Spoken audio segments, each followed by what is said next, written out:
परमेश्वर पिता का धन्यवाद करती हूँ आज के इस सुंदर अवसर के लिए। आज का दिन प्रभु ने हम सब के जीवन में जोड़ा, ये हमारे लिए आनंद का विषय है, क्योंकि परमेश्वर का वचन कहता है आज का दिन यहोवा ने बनाया है, इसलिए आओ हम उसमें आनंदित और मगन हो जाएं। तो सचमुच में मेरे प्रियो, हमारे जीवन में जो मसीह का दिया हुआ जीवन हमारे अंदर है, तो हम सचमुच प्रतिपल प्रतिक्षण आनंद और शांति के साथ अपने जीवन में आगे बढ़ते हैं और उसके मुबारक नाम का हम धन्यवाद करते हैं। आज के दिन इस समय को प्रभु ने हम सबके जीवन में जोड़ा है। मैं ब्लेस परिवार के लिए परमेश्वर पिता का धन्यवाद करती हूँ कि एक संगति उसने हम सबके जीवन में दिया है और हम सब अति लालसा के साथ अपने जीवन में इस संगति को पाने के लिए हम सब तैयार रहते हैं और प्रभु की दया हम सब पर हुई है, उसके लिए मैं परमेश्वर पिता का धन्यवाद देती हूँ। और आज के दिन हम अपनी इस संगति को आरंभ करने जा रहे हैं और क्योंकि इन दिनों में हम परमेश्वर के वचन से अपने जीवन की गवाहियों को रख रहे हैं कि कैसे प्रभु ने हमारे जीवन में काम किया।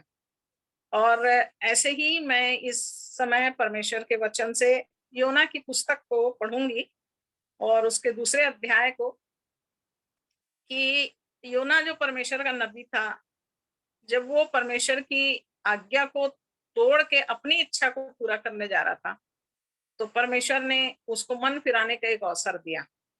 और मैं इस वचन को पढ़ूंगी, योना नबी की पुस्तक और उसका दूसरा अध्याय मैं उसको पढ़ूंगी इस समय। तब योना ने उसके पेट में से अपने परमेश्वर यहोवा से प्रार्थना करके कहा। उसके एक अध्याय के 17 पद को भी पहले पढ़ लेती हूँ मैं। यहोवा ने एक बड़ा सा मच्छ ठहराया था कि योना को निगल ले, और योना उस महामच्छ के पेट में 3 दिन और रात पड़ा रहा। तब योना ने उसके पेट में से अपने परमेश्वर यहोवा से प्रार्थना करके कहा, मैंने संकट में पड़े हुए यहोवा की दुहाई दी और उसने मेरी सुन ली है। अधोलोक के उधर से मैं चिल्ला उठा और तूने मेरी सुन ली। तूने मुझे गहरे सागर में समुद्र की थाह तक डाल दिया और मैं धाराओं के बीच में पड़ा था। तेरी भड़काई हुई सब तरंगे और लहरें मेरे ऊपर से बह गई।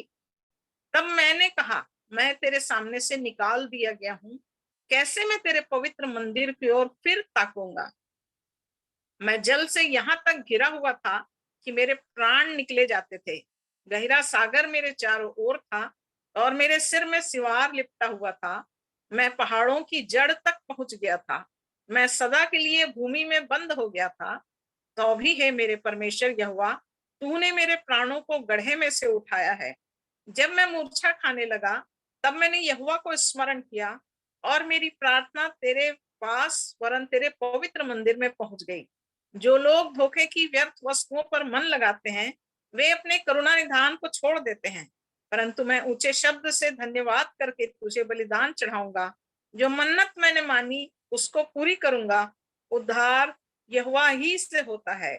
तब यहोवा ने मच्छ को आज्ञा दी और उसने योना को स्थल पर उगल दिया।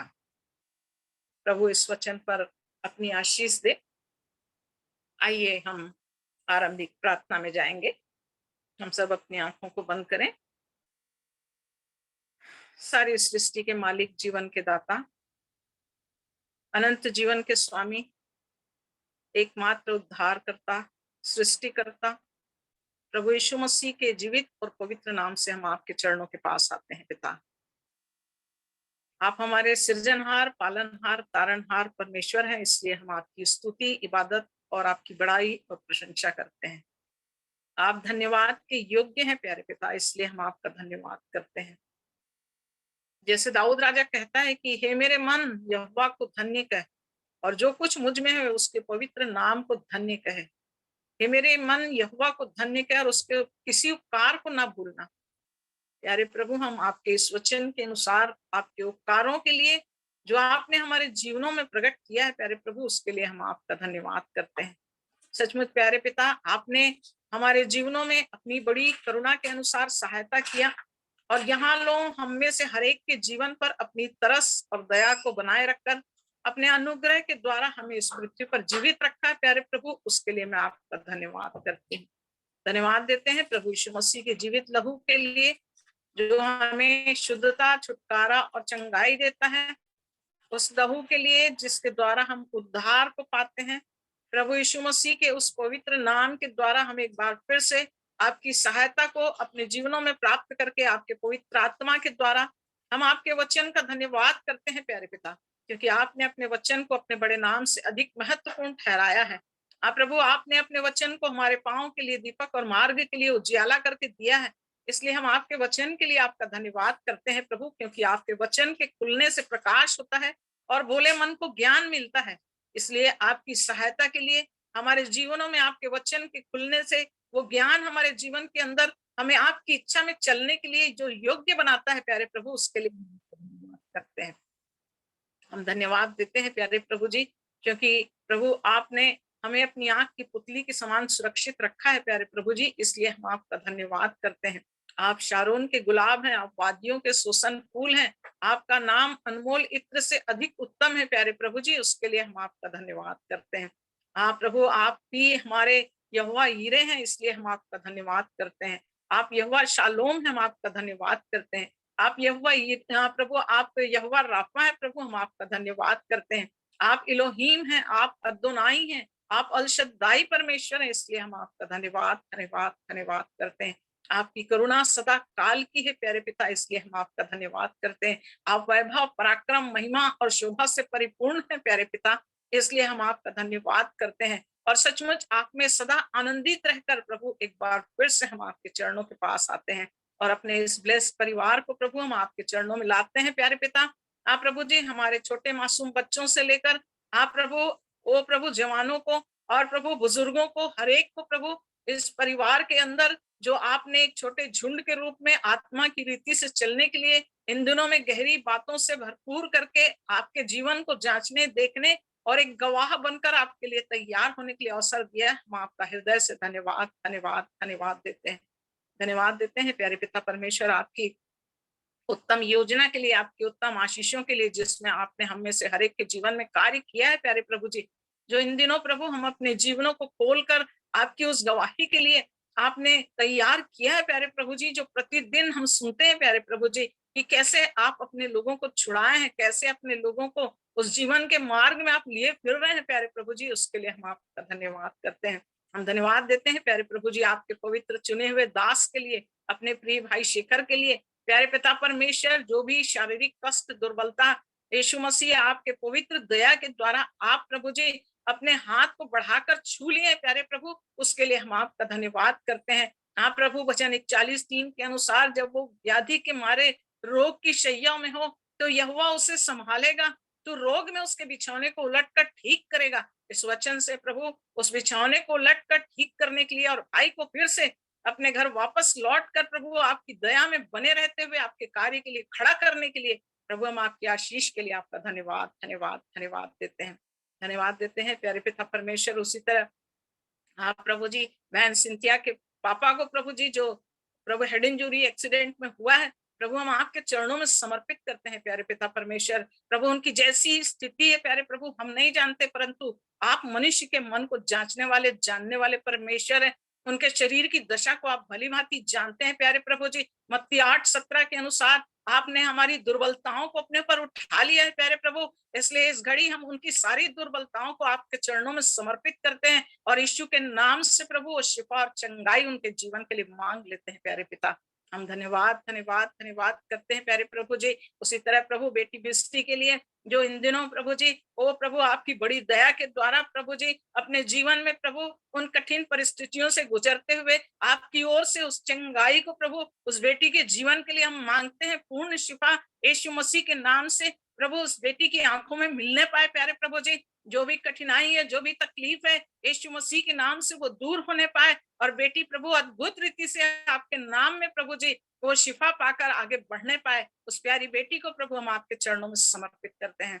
प्रभु परमेश्वर, और भी हमारे झुंड में यदि किसी की तबीयत खराब है, यदि किसी के पास कोई प्रभु जी तकलीफ है प्यारे प्रभु जी, प्रभु हम आपके चरणों में समर्पित करते हैं प्यारे पिता परमेश्वर।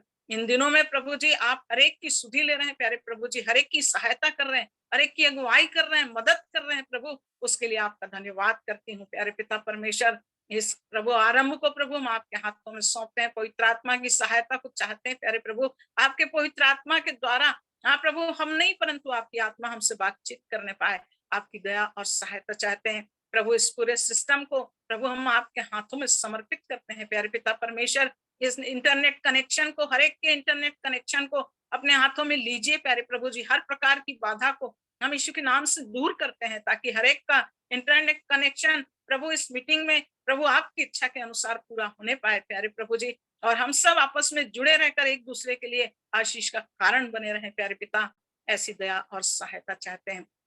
जो स्तुति के गीत गाते हैं, बच्चे जो पद बोलते हैं, हाँ प्रभु, बड़े जो वचन बोलते हैं प्रभु, जो गवाहियां आती हैं प्रभु जी, उन सब को प्रभु हम आपकी दया के नीचे रखते हैं। आज के इस दिन में आपने हम सब की सहायता किया, संभाला प्रभु। देह प्राणात्मा को आपके चरणों में समर्पित करते हैं। सारी महिमा सारा आदर आपको देते हुए विनती उद्धार करता प्रभु यीशु मसीह के पवित्र और जीवित नाम से मांग लेते हैं। दया से सुनकर कबूल कीजिए पिताजी। आमीन आमीन। परमेश्वर पिता का धन्यवाद करते हैं। इस समय स्तुति का एक गीत मैं गाना चाहूंगी,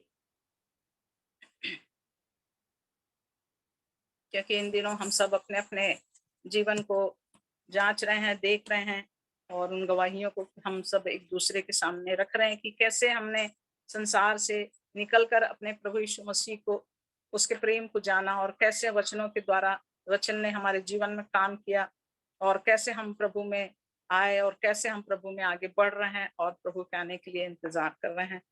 तो इसमें सबसे इम्पोर्टेंट चीज जो है वो हमारा जीवन, हमारे चाल चलन, जिसकी चौकसी करने के लिए परमेश्वर का वचन कहता है। और ये भाई शेखर का गीत है, जिन्होंने अपने वचन से लिखित उन्होंने लिखा है और इसको स्वरबद्ध किया है। और इसी गीत को मैं आपके सामने रखूंगी। मैंने कहा अपनी चाल चलन की चौकसी करूंगा। मैंने कहा अपनी चाल चलन की चौकसी करूंगा। मैंने कहा अपनी चाल चलन की चौकसी करूंगा। मेरी जीभ से पाप ना हो, मैं लगाम लगाए रहूंगा। मैंने कहा अपनी चाल चलन की चौकसी करूंगा। मैंने कहा अपनी चाल चलन की चौकसी करूंगा। जीभ भी एक आग है, अधर्म लोक है। जीभ भी एक आग है, अधर्म लोक है। सारी देह और दुनिया में आग लगा देती है। सारी देह और दुनिया में आग लगा देती है। ओ मैंने कहा अपनी चाल चलन की चौकसी करूंगा। मैंने कहा अपनी चाल चलन की चौकसी करूंगा। तुम में ज्ञानी कौन है, समझदार कौन है। तुम में ज्ञानी कौन है, समझदार कौन है। जो ऐसा हो कामों को अपने नम्रता से दिखाए, हो जो ऐसा हो कामों को अपने नम्रता से दिखाए हो। मैंने कहा अपनी चाल चलन की चौकसी करूंगा। मैंने कहा अपनी चाल चलन की चौकसी करूंगा। मैं मौन धारण करके गूंगा बन गया। मैं मौन धारण करके गूंगा बन गया और भलाई की ओर से चुप्पी साधे रहा और भलाई की ओर से चुप्पी साधे रहा।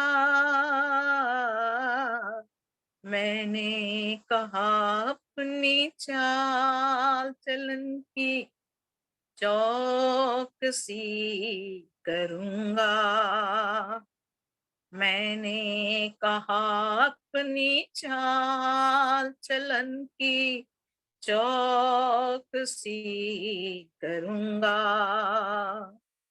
मेरी जीभ से पाप ना हो, मैं लगाम लगाए रहूंगा। मैंने कहा अपनी चाल चलन की चौकसी करूंगा। मैंने कहा अपनी चाल चलन की चौकसी करूंगा। परमेश्वर पिता का धन्यवाद देती हूँ। सचमुच में मेरे प्रियो, ये परमेश्वर का कलाम है जो हमें कहता है कि हमको अपने चाल चलन के विषय में चौकस रहना है, अपनी जीव के विषय में, ताकि हम जीव से पाप ना करें। अपनी जीव को हमको लगाम लगाए रखना है, क्योंकि हमारी जीव के लिए लिखा है कि एक आग है, वो अधर्म का एक लोक है और सारी देह और दुनिया में वो आग लगा देती है। इसलिए परमेश्वर का वचन कह रहा है कि कौन ज्ञानी है तुम में, कौन समझदार है तुम में, जो ऐसा हो वो अपने कामों को नम्रता से दिखाए। और इसलिए दाऊद राजा भजन 39 में कहता है कि मैं मौन धारण कर गूंगा बन गया, भलाई की ओर से भी मैं चुप्पी साधे रहा। सचमुच में हमारे जीवन की चौकसी के लिए, अपने चाल चलन की चौकसी के लिए जीभ हमारे लिए एक प्रमुख अंग है, जिसके हमको निरंतर चौकसी करना है। प्रभु इस गीत के द्वारा परमेश्वर की महिमा हो और हम सब अपने जीवन को जांचें कि प्रभु हमारे जीवन से क्या चाहता है। और इस समय बच्चों को अवसर दूंगी। हमारे बीच में जो बच्चे हैं जो पद बोलना चाहते हैं, नीति वचन 30 और उसके 17 पद को, तो जो बच्चा है उनको मैं अवसर दूंगी, वो अभी पद बोलेंगे। Proverbs chapter 30 verse 17.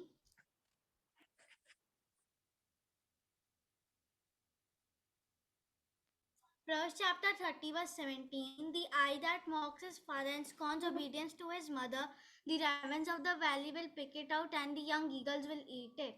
Thank you. मैं बोल लूंगी। नीति वचन 30 का 17।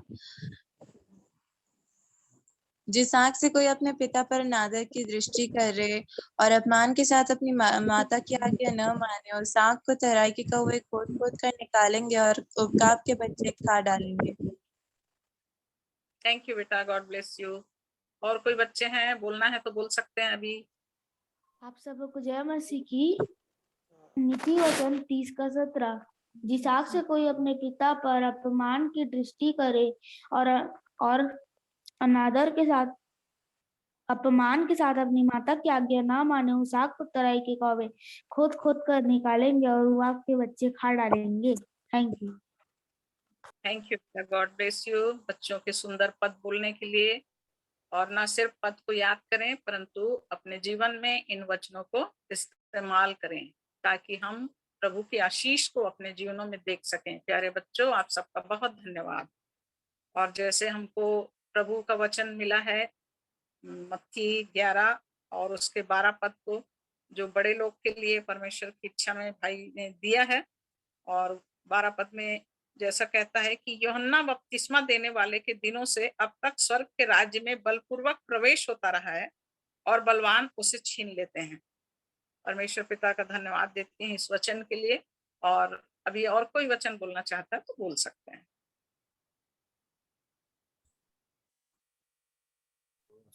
पिता परमेश्वर का धन्यवाद करते हैं अपने उद्धारकर्ता प्रभु यीशु मसीह के मधुर मीठे नाम में। और सचमुच में रोज बच्चे पद बोलते हैं, हम लोग भी पद बोलते हैं, और ये दोनों पद में प्रभु की आशीष है यदि हम उसको पूरा करें। तो मैं धन्यवाद देता हूँ बच्चे जो रोज बोलते हैं। और मैं अपनी नतनीन लोगों से, दो हैं मेरे यहाँ, एक बड़ी वाली है हेजल, दूसरी साइला।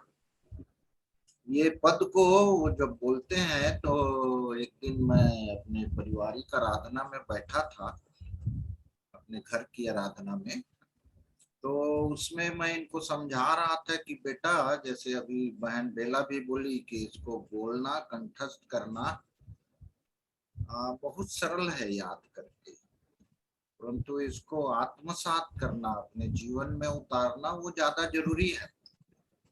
तो मैं जब इसको समझा रहा था अपने बच्चों को, तो छोटी वाली साइला बोलती है दादा, मैं उनको समझाते समझाते ये बोला कि हम लोग भी कुछ बोलते हैं तो तुम लोग आज्ञा नहीं मानते हो, है ना, हम लोगों का भी कभी कभी तुम लोग अपमान करते हो, ऐसा करके समझा रहा था।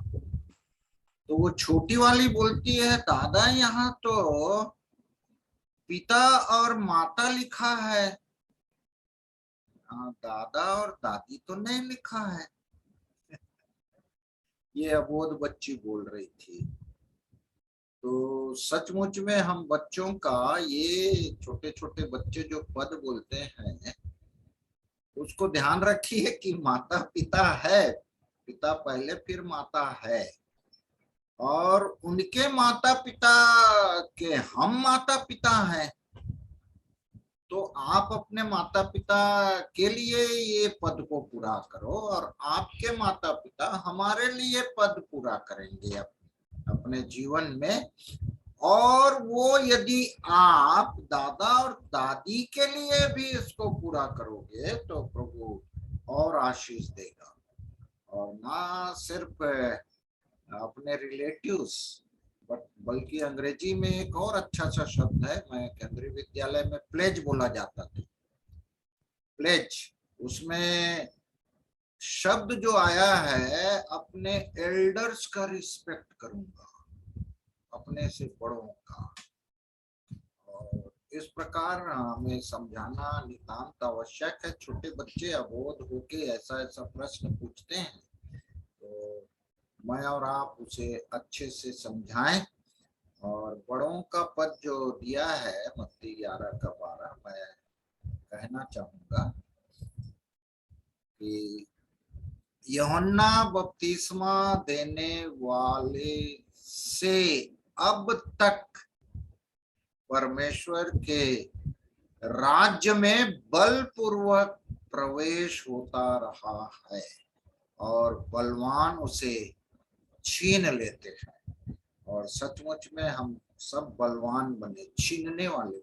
वैसे छीनना किसी का अच्छा शब्द नहीं है, छीन ले उसका, परंतु यहाँ छीनना तो पड़ेगा। छीनना मतलब बहुत परिश्रम करना पड़ेगा, ताकत लगाना पड़ेगा, तभी हम वो यूहन्ना बपतिस्मा देने वाले से अब तक स्वर्ग के राज्य में जोर होता रहता है, तो जोर लगा के बलपूर्वक उसमें प्रवेश करते रहे। तो प्रभु हम सबकी सहायता करें।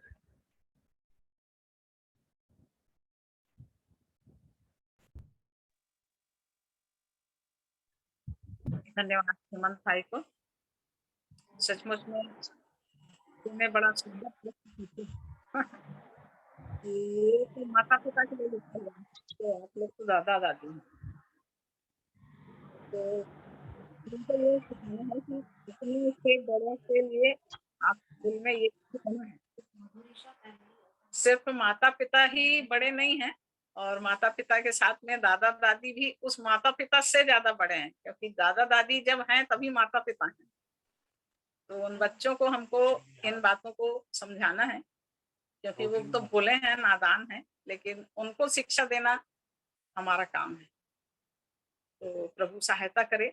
और सचमुच में जैसा वचन हमारे लिए भी लिखा हुआ है कि बलवान उसको छीन लेते हैं, तो हम आज तक अपने जीवन में हम बलवान बन के परमेश्वर के राज्य को छीन रहे हैं क्या? शैतान के साथ में युद्ध करते हुए प्रतिदिन प्रतिदिन उस राज्य को हमको अपने जीवन में छीनते जाना है।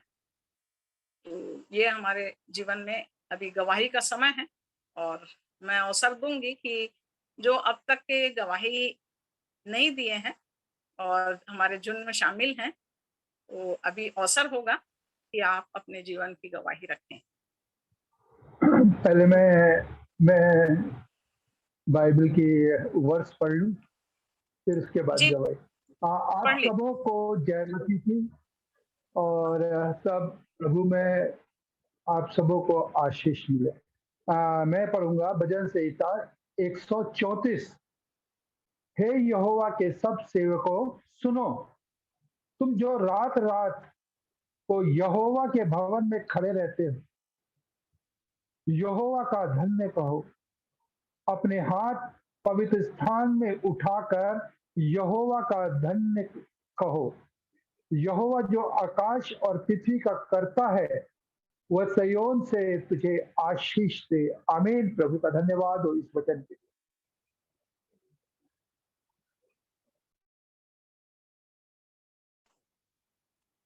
धन्यवाद भाई सुंदर वचन के लिए। यहाँ लिखा हुआ है कि हे यहोवा के सब सेवकों सुनो, तुम जो रात रात को यहोवा के भवन में खड़े रहते हो, यहोवा को धन्य कहो। सचमुच में चाहे हम दिन में हो चाहे रात में हो, हमारा जीवन परमेश्वर को निरंतर धन्यवाद करने वाला जीवन होना है। वो सेवक के बारे में यहाँ कह रहा है कि यहोवा के भवन में खड़े रहते हो, परमेश्वर को धन्य करो। ये संपूर्ण समर्पण के साथ परमेश्वर की इच्छा को अपने जीवन में पूरा करने के लिए अपने हाथ पवित्र स्थान में उठाकर यहोवा को धन्य कहो। और परमेश्वर के लिए लिखा है कि वो सिय्योन से तुमको आशीष दे। इस सुंदर वचन के लिए परमेश्वर पिता का धन्यवाद करती हूँ। यदि और कोई वचन बोलना चाहते हैं और या फिर अपनी गवाही रखना चाहते हैं, तो अभी अवसर होगा।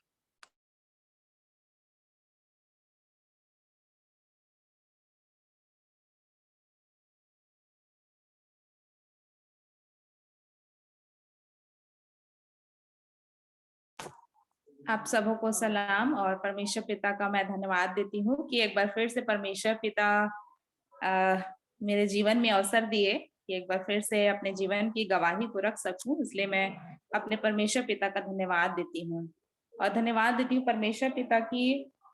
परमेश्वर पिता के वचन के द्वारा मैंने भी जीवन पाया, और कम शब्दों में ही शॉर्टकट में मैं बताऊंगी अपने जीवन का, डिटेल से नहीं बताऊंगी। और मेरा नाम मोनिका कुमार है और मैं छत्तीसगढ़ कोरबा से हूँ। मेनोनाइट कलीसिया कोरबा जो है वहाँ उस मंडली की मैं हूँ, और शादी होकर के मैं कटघोरा मंडली में गई हूँ, वहाँ की बहू हूँ। और परमेश्वर पिता का धन्यवाद कि बेटी और बहू पत्नी सब स्थान में प्रभु मेरे को रखे, इसलिए परमेश्वर पिता का धन्यवाद। मेरा जीवन ऐसे था कि मेरी बपतिस्मा कोरबा मेनोनाइट चर्च में हुई, और जब हुआ तो उस समय ऐसे था कि मेरे को 10 आज्ञा नहीं आता था और विश्वास वचन नहीं आता था, और उस समय काफी लोग 10-15 जने बपतिस्मा ले रहे थे। तो मैं सोची कि मेरे को तो आता है नहीं, इसी बीच में चुपचाप ले लूंगी, कुछ होगा भी नहीं और अच्छे से सारी चीजें हो जाएगा, और अकेले बोलूंगी तो बहुत ज्यादा डर लगेगा क्योंकि कुछ भी चीज मेरे को याद नहीं है। और चापा में ट्रेनिंग भी जाना था उसी बीच में, तो ले लिया जाता है, ऐसे करके मैंने ले लिया। और मेरे को पता नहीं था जितनी गहराई से परमेश्वर पिता का वचन, और न ही मेरा जीवन वैसे था। और मैंने लिया, मेरे को उस सारी चीजों का एहसास बिल्कुल नहीं था कि मरे हुए व्यक्ति का बपतिस्मा होता है प्रभु यीशु मसीह के लहू के द्वारा।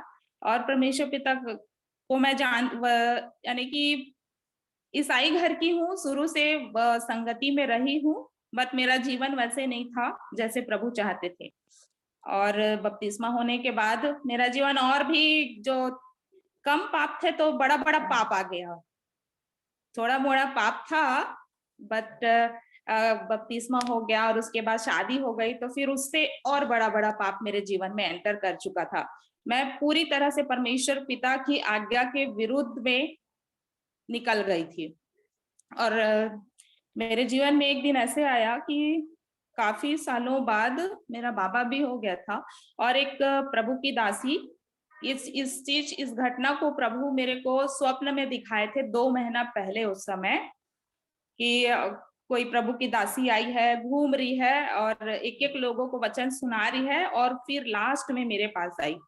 और यही चीज जब परमेश्वर पिता अपनी दासी को मेरे घर में ही भेजे, और वैसे ही वो सबको घर में प्रार्थना करी, वचन सुनाई, बच्चे को मिली, सबको मिली, और मेरे कमरे में एंटर करी, तो मेरे को 2 महीना पहले का स्वप्न मेरे को तुरंत याद आ गया कि ये तो वही है, ये कैसे हो रहा है मेरे साथ में। मैं अपने आप में, अब मेरे को उस समय एकदम से भय आ गया मेरे अंदर में।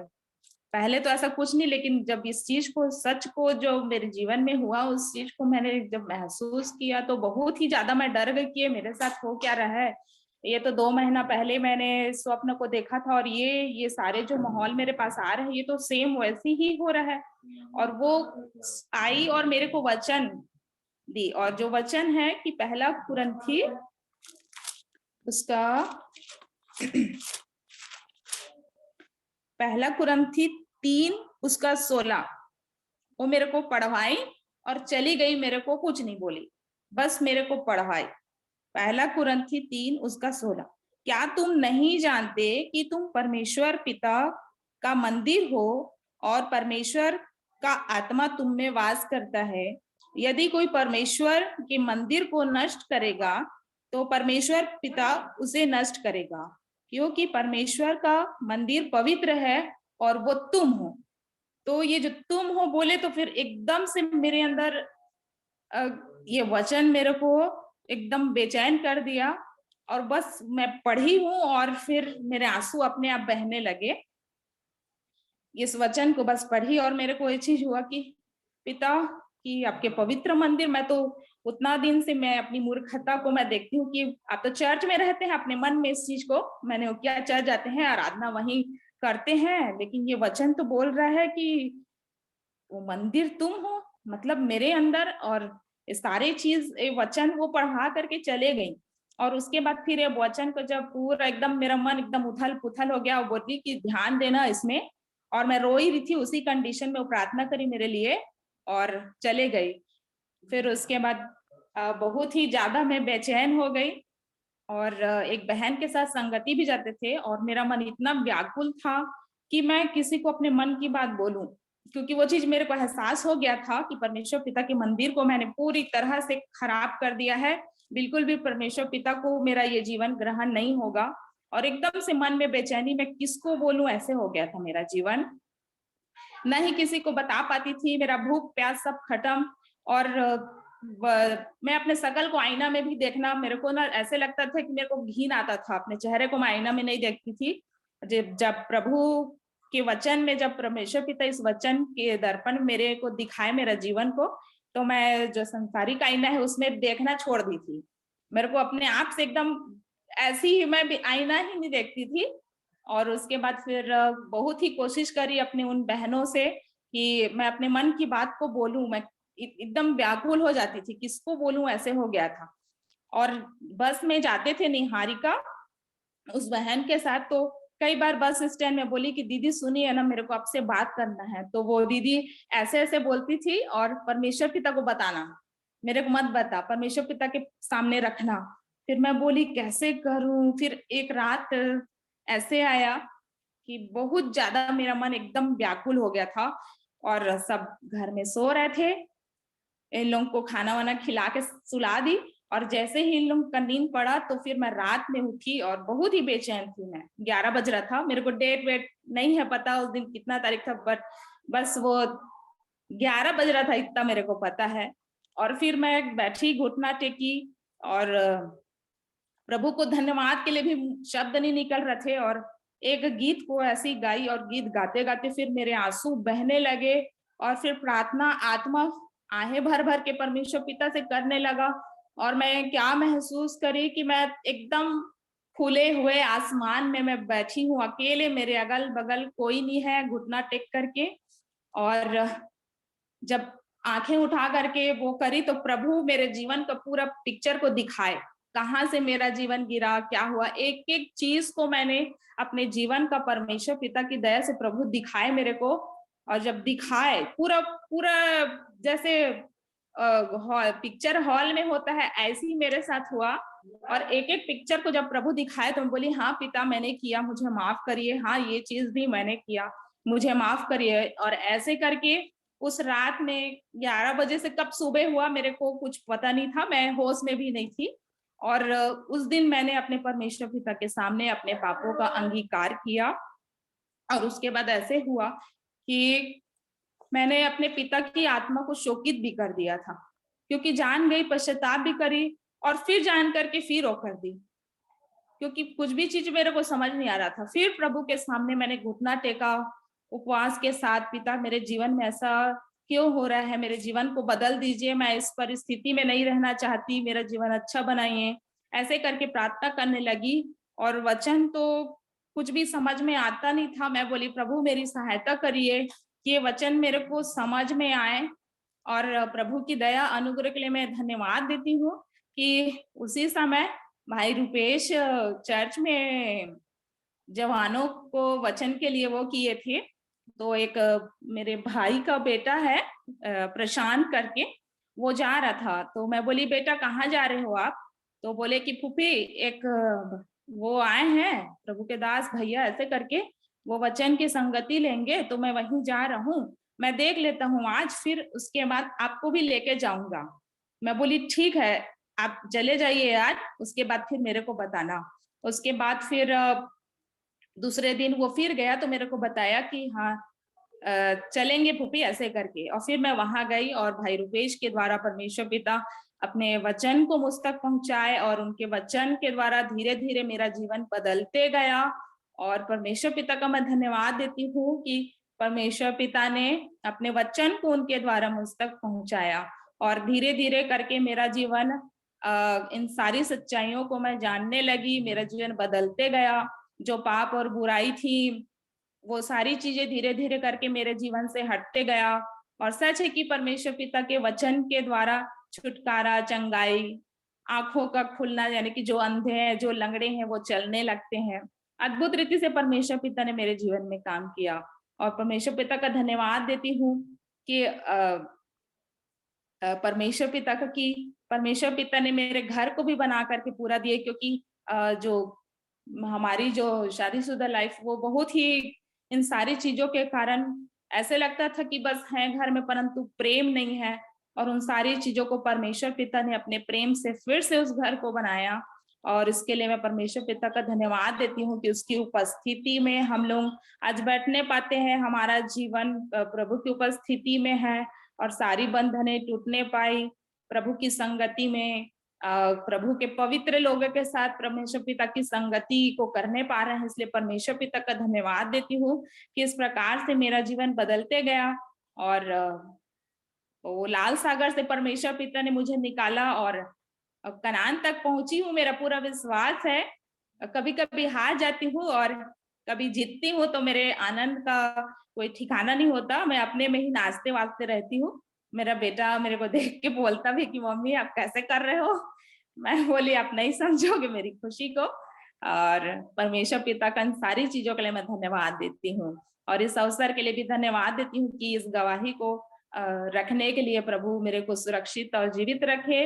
इसलिए सारी बातों में परमेश्वर पिता का धन्यवाद। और 3 साल हुए हैं। एक बार शेखर दादू से बात हुआ था तो बिना मैं उतना नहीं सोच पाई थी और मैं 5 साल बोल दी थी। फिर मैंने भाई से वो पूछा तो बताया कि दीदी 3 साल हुआ है ऐसे करके।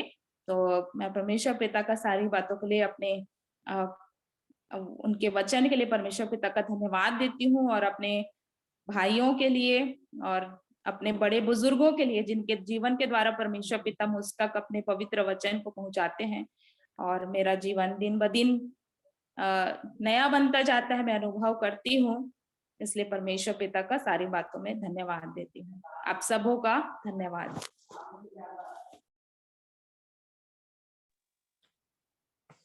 धन्यवाद बेटी मोनिका को उनके जीवन की इस जीवित गवाही के लिए कि सचमुच में परमेश्वर ने कैसे उनको संसार से निकाला और अपने वचन के द्वारा उनके जीवन में कार्य किया और वचन के द्वारा उन्होंने अपने पापों का अंगीकार करके परमेश्वर के जीवन को अपने अंदर स्वीकार किया। और जैसे कि पहला यूहन्ना 5 और उसके 11 में लिखा है, और वो गवाही यह है कि परमेश्वर ने हमें अनंत जीवन दिया है और यह जीवन उसके पुत्र में है। जिसके पास पुत्र है उसके पास जीवन है और जिसके पास परमेश्वर का पुत्र नहीं उसके पास जीवन भी नहीं। मैं धन्यवाद देती हूँ प्रभु का कि बेटी के जीवन में प्रभु यीशु मसीह के द्वारा उस उद्धार के आनंद को उसने अपने जीवन में ग्रहण करी और निरंतर परमेश्वर के वचन के द्वारा वो आगे बढ़ रही हैं। और प्रभु उनको और मार्गदर्शन करे और इन दिनों में जब हम इन वचनों के द्वारा प्रभु की सहायता में होकर अपने प्रिय भाई शेखर के द्वारा उन गंभीर बातों को, पूरे प्रोसेस को, कैसे एक अंडे को कैसे चूजे में बदलना है और जब चूजा बदल जाता है तो जब चूजा में परिवर्तित होता है तो मुर्गी कैसे उस चूजे की सहायता करती है। मुर्गी अंडे की देखभाल नहीं करती है परंतु मुर्गी चूजे की देखभाल करती है। और सचमुच में जब हम इस नए जीवन को अपने जीवन में प्राप्त करते हैं अंगीकार के साथ में और प्रभु के चरणों में बने रहते हैं तो वो माँ की तरह हमको अपने पंखों की आड़ में छिपाए रखता है। तो बहन की प्रभु सहायता करे कि वो निरंतर अपने जीवन में आगे बढ़ते चले जाएं। और जैसे हमने आगे देखा था कि किस तरह हमको अपने एज को पहचानना है कि हम किस उम्र में हैं और हमको किस दहलीज में अब कदम रखें और हमको कहाँ आगे कैसे बढ़ते चले जाना है। तो प्रभु अपने वचनों के द्वारा और संभाले और प्रभु अगुवाई करके आगे बढ़ाते ले चले। मैं परमेश्वर पिता का धन्यवाद करती हूँ। अभी समय है हमारे पास में और भी कोई यदि अपने गवाही को बोलना चाहते हैं तो अभी अवसर है।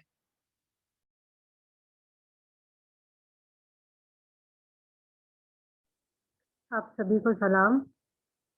मैं भी अपनी गवाही रखना चाहती हूँ। मेरा जन्म भी एक नॉमिनल ईसाई परिवार में हुआ बोल सकते हैं आप लोग, क्योंकि सिर्फ ईसाई ही बोलना चाहूँगी मैं, क्योंकि हर रीति विधि वहाँ पे होती थी। हम संडे स्कूल जाते थे, हम चर्च जाते थे, CYF जो भी एक्टिविटी होती थी मैं उसमें पार्टिसिपेट करती थी। सब चीज़ें थी मेरे जीवन में, बस बाहरी रूप में थी। अंदर से वचन मुझसे बोलता बातचीत नहीं करता था। मैं रोज सुबह उठ के हमेशा मेरी आदत थी कि कुछ भी हो जाए मुझे उठ के मतलब बाइबल पढ़ना ही है और मैं उसे पढ़ती, प्रेयर करती और फिर अपने रूटीन में लग जाती और ऐसा ही मेरा जीवन चलता गया और मैं हर चीज़ों में पार्टिसिपेट करती थी, मगर सिर्फ लोगों को दिखाने के लिए ही बोला जा सकता है कि नहीं मैं और मेरी बहन और मेरी एक कज़न वो बहुत एक्टिव होते थे हर चीज़ में जो वहाँ हुआ करती थी, मगर सब चीज़ें बाहरी तौर पे थी, अंदर मतलब प्रभु का वचन अंदर नहीं था। और मैं इन्हीं सब चीज़ों को सोचती थी कि यही प्रभु के पास रहने और प्रभु की समीपता इसी को बोलते हैं, क्योंकि हमें ऐसा कुछ सिखाया नहीं जाता था कि कैसे करना है चीज़ों को, प्रभु वचन से कैसे बातचीत करते हैं। हम सिर्फ एक जैसा रीति विधि में चले जा रहे थे कि चर्च जाना है, वहाँ पे भी मुझे चर्च में सिर्फ थोड़ी देर अच्छा लगता, जब सरमन का समय आता तो कई बार सरमन मुझे समझ भी नहीं आते थे, कितनी देर बैठना है, फिर हम चले आते थे और ऐसे ही मेरी लाइफ चलती गई और मैं हर चीज़ों में कई बार तो मैं जाती भी नहीं थी। मैं इतनी इंट्रोवर्ट बोलना चाहिए कि मैं चीज़ों मतलब अपने घर तक ही सीमित रहना चाहती और उन चीज़ों में पार्टिसिपेट भी नहीं करती थी। फिर जब मैं एक दिन सीवाईएफ में तो हमें एक प्रॉमिस कार्ड मिला और मतलब हर बार हम जाते थे वहाँ हमें प्रॉमिस कार्ड मिलता था। मगर उस बार कुछ ऐसा प्रॉमिस कार्ड जिसको उस दिन प्रभु ने मुझसे बातचीत की उस प्रॉमिस कार्ड उस बात को मैंने आज तक रखा कि वो था यिर्मयाह 33 का 3 मुझसे प्रार्थना कर और मैं तेरी सुनकर तुझे बड़ी-बड़ी और कठिन बातें बताऊँगा, जिन्हें तू अभी नहीं समझता। और इस वचन को मैंने ले तो लिया, फिर मैं सबसे पूछने लगी। तो मुझे किसी ने बताया नहीं कि मतलब किसी से ऐसा आंसर नहीं मिला मुझे कि वो सैटिस्फाइड कर पाता मुझे। फिर मेरी हमारी दादी थी, मैं उनके पास गई कि मुझे ये वचन मिला है और वैसे तो बहुत से प्रोमिसेस कार्ड मिलते हैं मगर पता नहीं इस वचन में ऐसा क्या था कि ये वचन मुझे आज तक याद है। तो दादी ने भी वैसा कुछ नहीं बताया और फिर मैं हमेशा इस वचन को ही अ, मनन करती जब भी मुझे आता तो मैं इस वचन पे करती प्रभु से ही बोलती प्रभु आप मुझे बताइए कि ये वचन आपने मुझे क्यों दिया है और ऐसी क्या बात है। फिर भी ऐसे-ऐसे मेरी लाइफ बढ़ती गई मैं कॉलेज में आती गई फिर भी ऐसा जैसा मुझे मिलना चाहिए था वचन वैसा नहीं मिल पाया चीज़ें और जब मेरा बैप्टिज़्म भी हुआ तो हमारी 15 डेज़ की क्लास हुई और जिन्होंने क्लास ली तो मतलब वो इतना पढ़ाने के बाद भी वो चीज़ मुझे नहीं बता सकीं। हम लोगों ने काफ़ी लोगों ने 30 लोगों ने एक साथ बैप्टिज़्म लिया था। एक्चुअली वो हमारा पूरा ग्रुप हुआ करता था। तो हम लोगों ने फैमिली ने डिसाइड किया कि नहीं चलो अब बड़े हो गए हो, कॉलेज पहुँच गए हो, बैप्टिज़्म ले लो। तो एक फेस्टिवल टाइप का अ, हो होता है मतलब आप तो मैं भी वैसे ही बोलूँगी कि हमें मतलब महीने भर से हमारे लिए ड्रेसेस सेलेक्ट किए जा रहे थे, इस मटेरियल का होना चाहिए, उस मटेरियल का होना चाहिए और बट मैं उस 15 डेज़ की क्लास में आखिरी दिन अपने जो फ्रेंड्स थे उनसे मैं पूछ रही थी कि इन्होंने इतनी बातें बताई मगर बैप्टिज़्म हमें लेना क्यों है, वो नहीं बताया। तो मेरे फ्रेंड्स ने बोला हम लोग सिर ढाँक लेंगे, आज से सिर ढाँकेंगे, उससे पहले नहीं करते हैं और आज से हम प्रभु भोज लेंगे।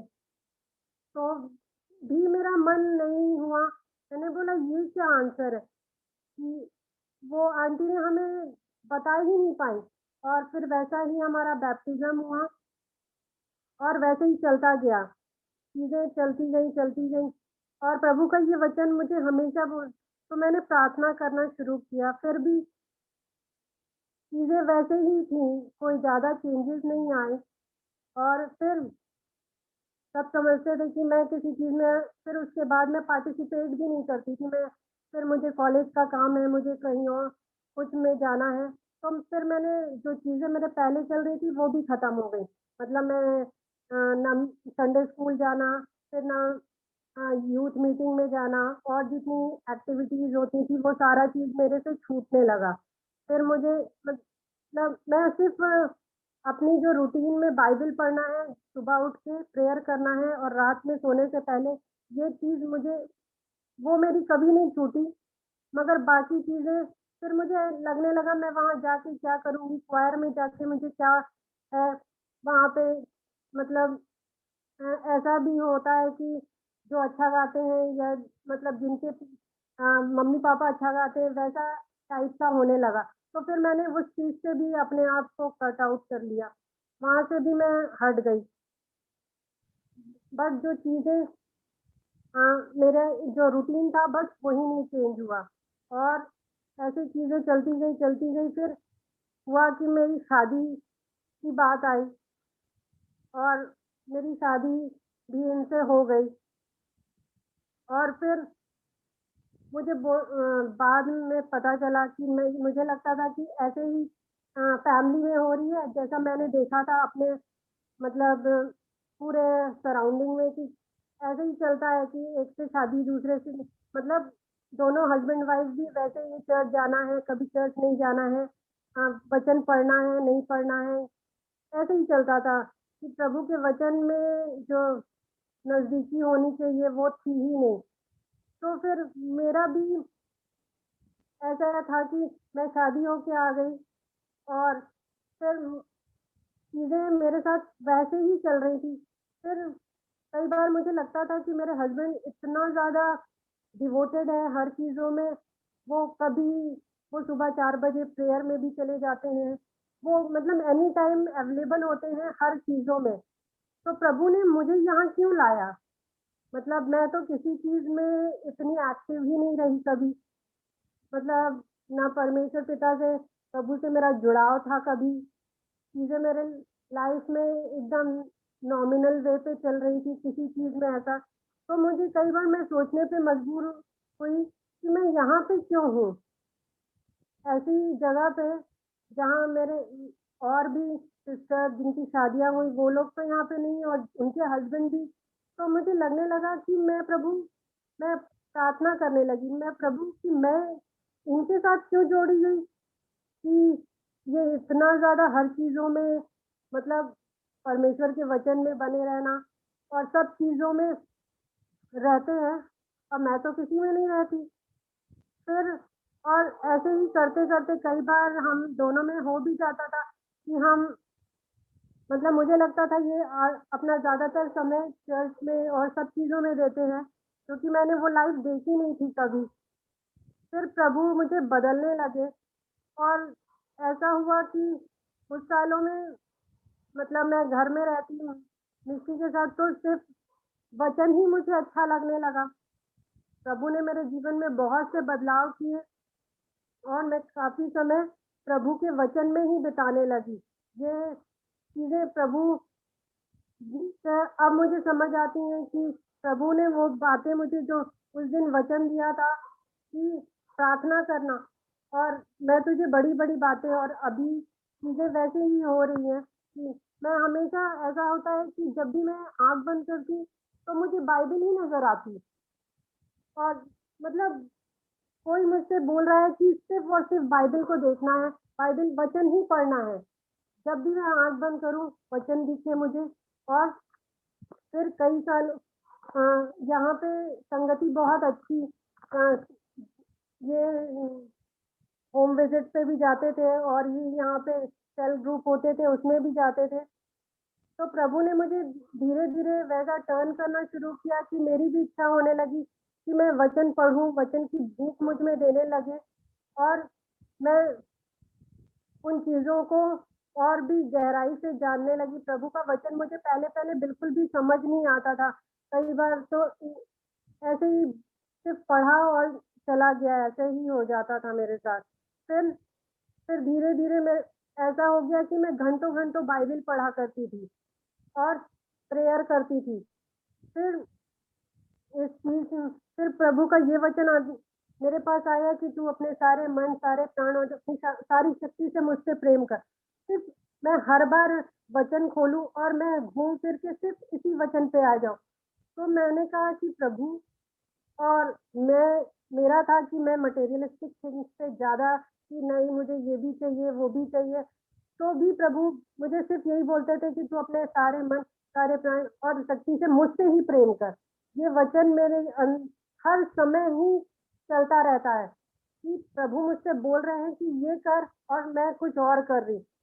और अभी फिर प्रभु ने इन 2 सालों में, जब से उससे पहले मैं एक और बात बताना चाहूँगी कि जब मैं मिस्टी को कंसीव करी थी उस समय ये होते नहीं थे, और उस समय मैं जब रात में अकेली हुआ करती थी और मैं कितने घंटों सिर्फ बाइबल पढ़ा करती थी और प्रभु का वचन उस समय जैसा मुझे समझ आ रहा था, मतलब बात जैसे करता है, मतलब बोलते ना कि ये वचन आपसे बातचीत करता है। उस समय मैंने जाना कि प्रभु का वचन कैसे बातचीत करता है। मैं पढ़ती जाती और मैं समझती जाती और प्रभु का वचन मुझे इतना अच्छा लगने लग जाता कि मुझे उसको छोड़ने की इच्छा ही नहीं होती।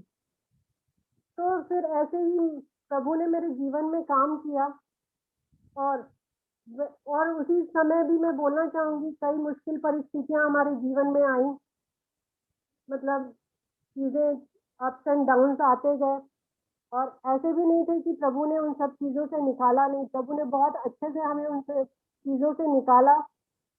और अभी इन 2 सालों के लिए मैं बताना चाहूंगी कि प्रभु ने बहुत आशीष दी, वचन की आशीष बहुत ज्यादा दी कि मैं अपने लाइफ को बहुत हद तक चेंज करने पाई हूँ, प्रभु की नजदीकी में आ गई हूँ।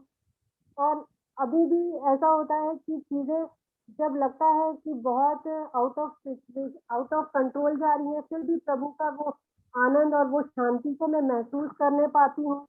तो मुझे सच में लगता है कि प्रभु का अनुग्रह ही है और कि मुझे उस जब मेरे कुछ भी नहीं था वहां से उठा के प्रभु ने मुझे आज अपने पास बुलाया है।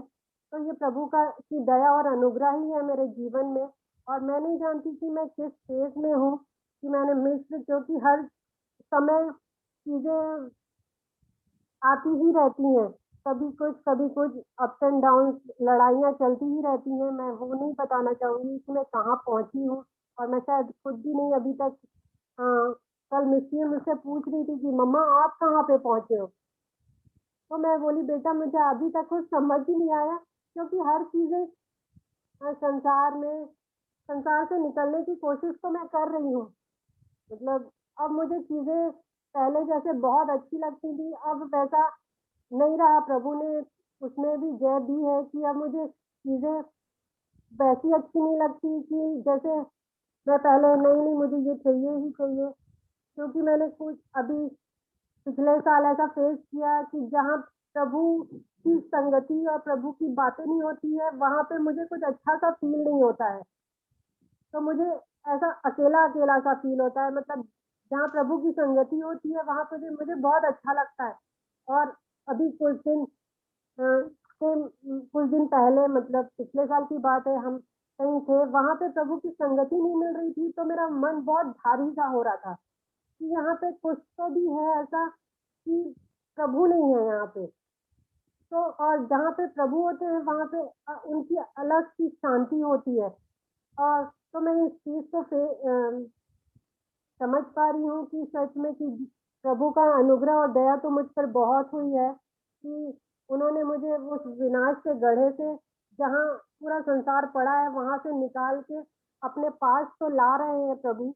और मैं प्रार्थना करूंगी कि मैं उसमें जयवंत होने पाऊँ और जैसा वचन मामू ने दिया है कि मैं उस चीज को बलपूर्वक प्राप्त करने पाऊँ, जैसा हम कि बलपूर्वक वहां प्रभु के राज में प्रवेश करने पाऊँ। हर चीजें तो आती रहेंगी, मगर प्रभु के पास जाना, उनके साथ रहना, उनकी समीपता में रहना, ये ज्यादा अच्छा है बजाय कि हम इस संसार में रहें। तो मैं अपने जीवन की यही गवाही रखना चाहूंगी और आप सबों से रिक्वेस्ट करती हूँ कि हमें मुझे प्रार्थना में उठाएं कि मैं और भी चीजों का जो युद्ध जो हम अपने जीवन में लड़ रहे हैं, मैं लड़ रही हूँ प्रतिदिन अभी समयों में, उसमें जय पाने पाऊँ। हर दिन कोशिश करती हूँ कि मुझे जय मिले और प्रभु के वचन को अपने साथ ही रखती हूँ। मगर अभी भी आप लोग की प्रार्थनाओं की बहुत आवश्यकता है कि प्रभु हर एक सिचुएशन से हम लोगों को निकाले, मुझे खासकर निकाले, क्योंकि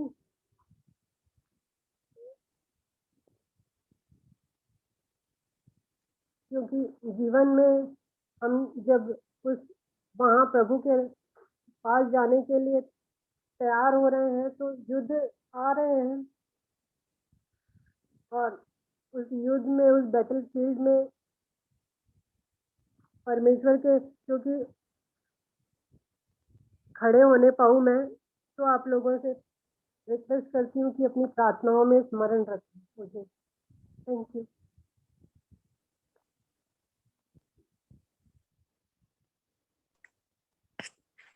परमेश्वर पिता का धन्यवाद बेटी की सुंदर गवाही के लिए। और सचमुच में पूरे मन के साथ में अपने परमेश्वर के साथ लिपटे रहना और प्रभु की इच्छा में निरंतर आगे बढ़ते चले जाना। और एक वचन मैं बेटी के लिए जरूर से दूंगी, पहला पत्रस उसका 3 अध्याय और उसके 4 पद में लिखता है कि वरन तुम्हारा छिपा हुआ और गुप्त मनुष्यत्व नम्रता और मन की दीनता की अविनाशी सजावट से सुसज्जित रहे, क्योंकि परमेश्वर की दृष्टि में इसका मूल्य बड़ा है। तो हमारा गुप्त मनुष्यत्व, छिपा हुआ मनुष्यत्व, जो नम्रता और मन की दीनता की अविनाशी सजावट से हमको सुसज्जित होते चले जाना है। तो हमारे जीवन में अपने आप को हमको निरंतर परमेश्वर के हाथों में सौंपते हुए आगे बढ़ते जाना है। और इन श्रृंगार को जो परमेश्वर हमारे जीवन में देखना चाहता है कि हम नम्र हो और दीन होते चले जाएं, और उस अविनाशी सजावट को हम अपने जीवन में लेकर आगे बढ़ते चले जाएं। जैसे यिर्मयाह 33:3 में बेटी से प्रभु ने बात किया, तू प्रार्थना कर और मैं गुप्त बातों को तुझ पर प्रकट करूंगा जिसे तू अभी नहीं जानती है। सचमुच में मेरे प्रियो, जैसे जैसे हम मसीही जीवन में आगे बढ़ते जाते हैं, प्रार्थना के महत्व को हम अपने जीवन में पाते हैं, वचन के महत्व को हम जानते हैं, और तब प्रभु हमारे जीवन में छिपी हुई गुप्त बातों को बताना प्रकट करता है। जैसे कि बेटी ने बताया कि जब वो प्रेगनेंसी के टाइम में अमन घर में नहीं है, उस समय वो केवल परमेश्वर के वचन को पढ़ती थी और वचन बात करता था। सचमुच मेरे प्रिय, यही हमारे जीवन का प्रमाण है कि प्रभु का वचन हमसे बात करता है। और यही सबसे बड़ी बात है कि जब हम परमेश्वर के वचन को पहले पढ़ते थे तो हम नहीं जानते थे, लेकिन यही वचन, यही हमारे जीवन की गवाही कि इस वचन ने हमसे बात किया। और जब परमेश्वर का वचन बात करता है तो हम टूट जाते हैं, हम अपने जीवन को देखने लगते हैं, और तब हम चाहते हैं कि नहीं प्रभु, मेरा जीवन, मैं अब तक जो जीवन जी रही हूँ उसके अनुसार नहीं, आप जो चाहते हैं प्रभु उसके अनुसार वो जीवन मुझे दीजिए। और यही हमारे जीवन की चाहत हमको परमेश्वर की इच्छा में आगे ले चलती है। तो हम प्रभु के मार्ग में चलते चले जाएं, हर दिन पवित्रता में, हर दिन धार्मिकता में, उसकी आज्ञाओं को मानते हुए उसके प्रेम में निरंतर बढ़ते चले जाएं। बेटी की सुंदर गवाही के लिए मैं परमेश्वर पिता का धन्यवाद देती हूँ और इनकरेज करती हूँ कि और आप परमेश्वर की इच्छा में प्रतिदिन वचन के अनुसार आगे बढ़ते चले जाएं। प्रभु आपको बहुत की आशीष दे। और अभी 10-11 मिनट का टाइम है, यदि कोई थोड़े शब्दों में अपनी और गवाही बोलना चाहते हैं तो बोल सकते हैं। अभी 11 मिनट का समय है हमारे पास।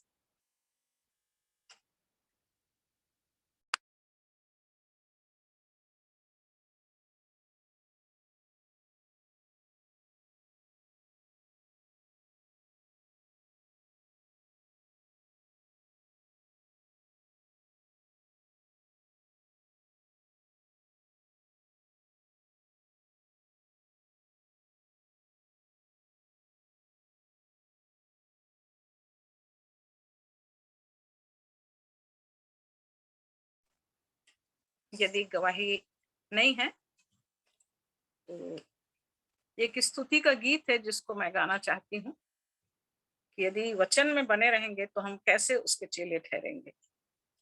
यदि तुम वचन में बने रहोगे तो सच ही चेले ठहरोगे, सत्य को जानोगे, सत्य तुम्हें स्वतंत्र करेगा, सत्य को जानोगे, सत्य तुम्हें स्वतंत्र करेगा। यदि तुम वचन में बने रहोगे तो सच ही चेले ठहरोगे। सत्य यीशु है, सत्य वचन है, और सत्य पवित्र आत्मा है। सत्य यीशु है, सत्य वचन है, और सत्य पवित्र आत्मा है। जो कोई पाप करता है उसने इन्हें जाना नहीं है। जो कोई पाप करता है उसने इन्हें जाना नहीं है। यदि तुम वचन में बने रहोगे तो सच्चे ही चेले ठहरोगे। सत्य का आत्मा जब आवेगा सत्य की बातें बतलाएगा।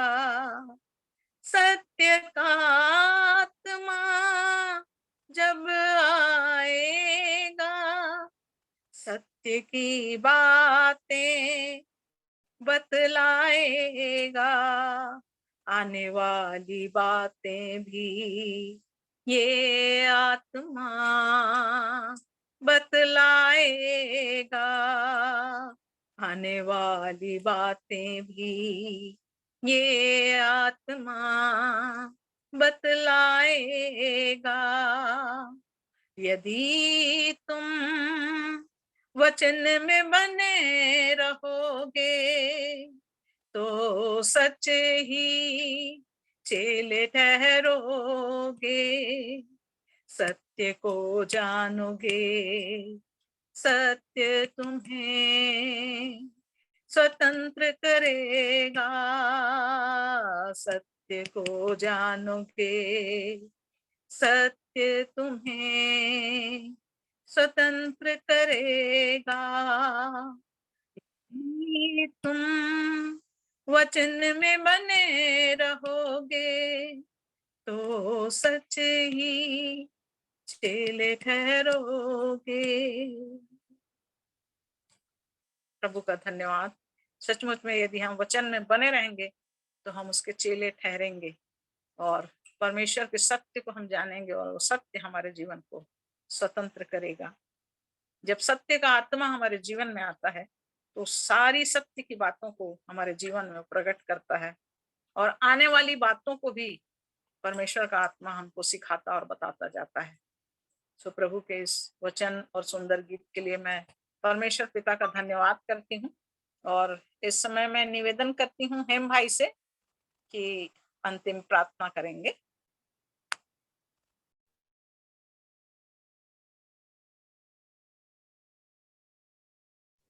एक प्रार्थना का विषय मैं दूंगी कुहू के लिए, जो रेणु मौसी की बेटी है। उसका फ्राइडे को उसकी सर्जरी होगी और उसको प्रार्थना में उठाएं कि क्योंकि मुंबई के डॉक्टर्स तो बहुत नेगेटिव दिए थे रेस्पॉन्स, लेकिन यहाँ पर एक पॉजिटिव रेस्पॉन्स मिला है, तो उस बच्ची को प्रार्थना में उठाएंगे। मृग्या सैमुअल उसका नाम है, घर में जिसको हम कुहू बोलते हैं।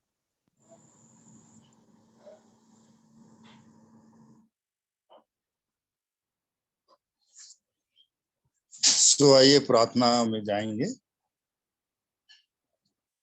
अति करुणामय प्रेमी पिताजी, उद्धारकर्ता पवित्र प्रभु यीशु मसीह में आपके चरणों के निकट आते हैं, आपकी स्तुति करते हैं, आप धन्य कहते सराहते हैं प्यारे प्रभु जी, क्योंकि आपने लो हमारी सुधि ली है, संभाला है, अगुवाई की है।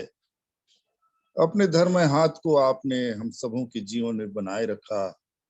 हम आपके नाम का धन्यवाद करते हैं और ऐसे पिता हैं प्यारे प्रभु जी की हमेशा आप अपने चरणों के निकट हमें आने का अवसर देते हैं। आपने उद्धारकर्ता यीशु मसीह में हियाव हमें दिया कि हम आपके चरणों को निकट आकर आपकी बातों को, अपने विनती, निवेदन, धन्यवाद को आपके सामने रख सकते हैं। मैं आपके नाम का धन्यवाद करता हूँ।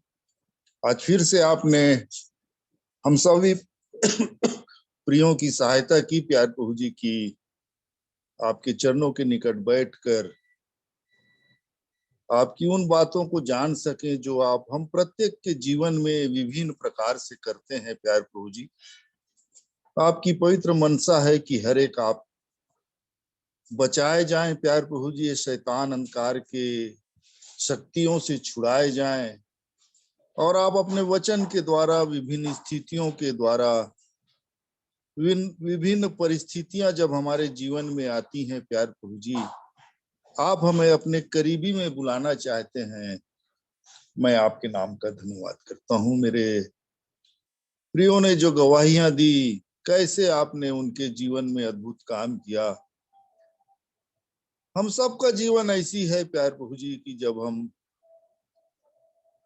आपसे दूर अपनी धार्मिकता में मग्न और स्वभाव ही से क्रोध की संतान रहते हैं, परंतु प्यार प्रभु जी आप अपनी अनुग्रह से हमें अपने पास आने का अवसर देते हैं, और जितने उस अवसर को पहचानते हैं, उस आपकी आवाज को सुनते हैं और फिर कर आपके पास आते हैं, आपका वचन बताता है कि आप उन्हें कभी नहीं निकालते।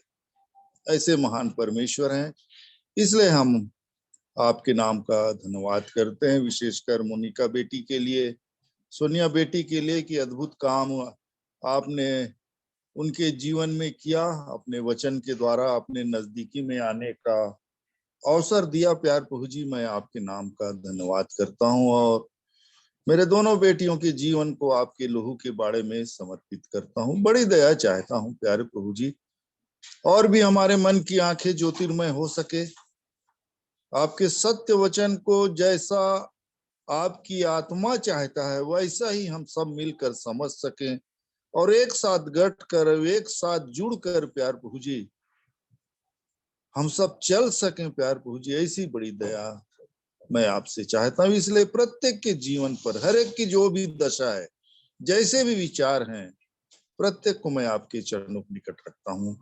हर एक के जीवन पर आपकी बड़ी दया हो, आपकी आत्मा और भी हमें तोड़े, और भी नम्र दीन बनाए, आपके चरणों के निकट बैठने का और भी हम अपने जीवन में अवसर पाते चले जाए। प्यार प्रभु जी ऐसी बड़ी दया मैं आपसे चाहता हूँ। भाई शेखर को आपने संभाला, चंगाई दी, इसलिए मैं आपके नाम का धन्यवाद करता हूँ। और जो भी कमी घटी है, उद्धार करता यीशु मसीह में भाई पूरी चंगाई को प्राप्त कर फिर से प्यार प्रभु जी आपके नाम की महिमा करने में आगे बढ़ सके। अपनी सामर्थ्य से और भरे, अपनी अगुवाई दीजिए प्यार प्रभु जी। ऐसी बड़ी दया चाहता हूँ कुक्कू बेटी के लिए भी, जबकि शुक्रवार को उसका ऑपरेशन है। प्यार प्रभु जी उस बेटी के जीवन को आपके हाथ में समर्पित करता हूँ। जो डॉक्टर उसका ऑपरेशन करते हैं उनको भी सद्बुद्धि दीजिए, ज्ञान दीजिए, उनके हाथों को छुएं। प्यार प्रभु जी ऐसी बड़ी दया मैं आपसे चाहता हूँ। उनके द्वारा उसके बेटी के जीवन में जो आश्चर्य कर्म होता है, उनके द्वारा उनके माता पिता और हर एक प्रिय और भी आप पर विश्वास करके आगे बढ़ते चले जाएं। प्यार प्रभु जी ऐसी बड़ी दया मैं आपसे चाहता हूँ। आप प्रार्थनाओं के सुनने वाले पिता परमेश्वर हैं, प्रार्थनाओं के उत्तर देने वाले पिता परमेश्वर हैं, इसलिए आपके नाम का धन्यवाद करता हूँ। हमारे जितने आदरणीय आज के इस मीटिंग में जुड़ सके, प्यार प्रभु जी प्रत्येक के जीवन को आपके हाथ में देता हूँ। जो नहीं जुड़ पाए उनके कारणों को आप जानते हैं, उन पर भी आपकी बड़ी दया हो।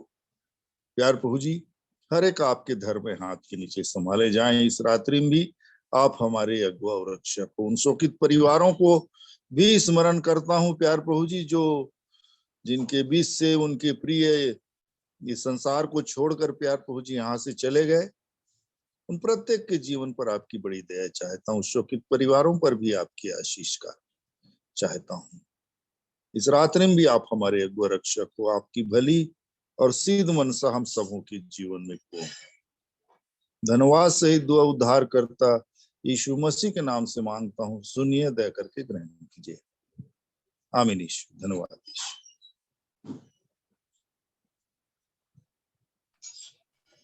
मैं अमन को कल की कोई सूचना है तो बता दीजिए, और नहीं तो हम अपनी सभा को समाप्त करेंगे।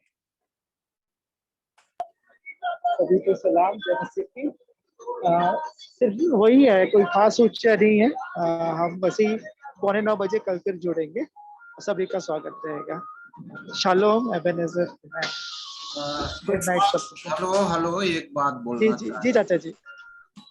प्रभु का धन्यवाद हो कि हमारा कोई प्लानिंग नहीं होता कि कौन कब कैसी अपनी गवाही देंगे।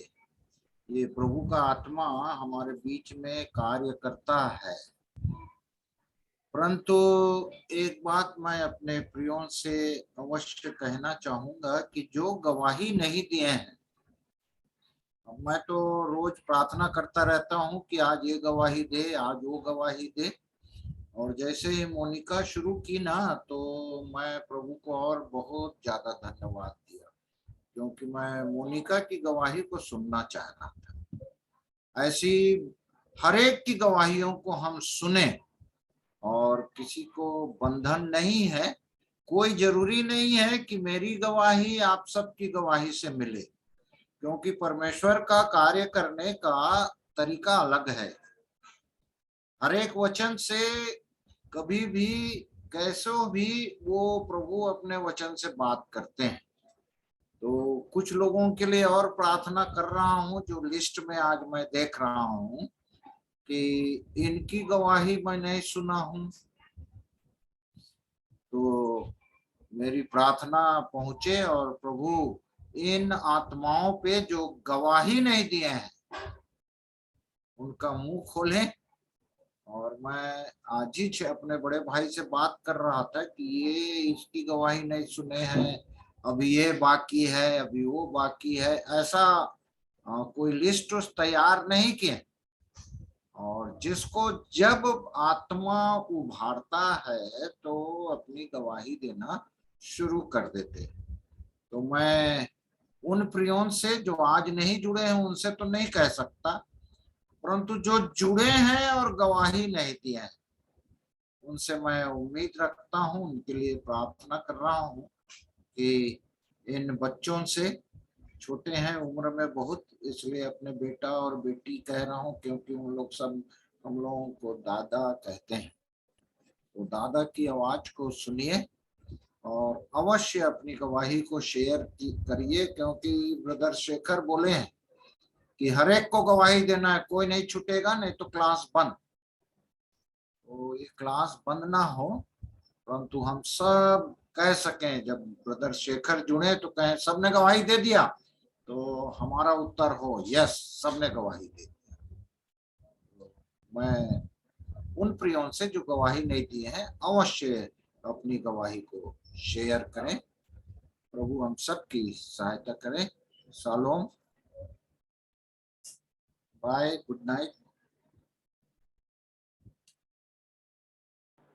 Good night, shalom. Good night. हम सबों को good night.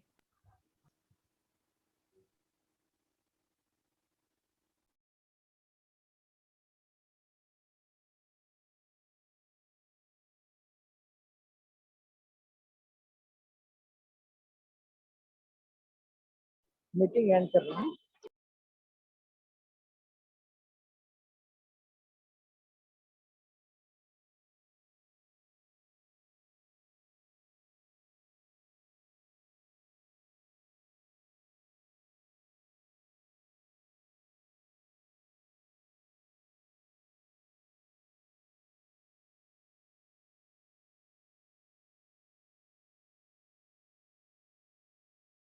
Good night, meeting and कर रहे हैं।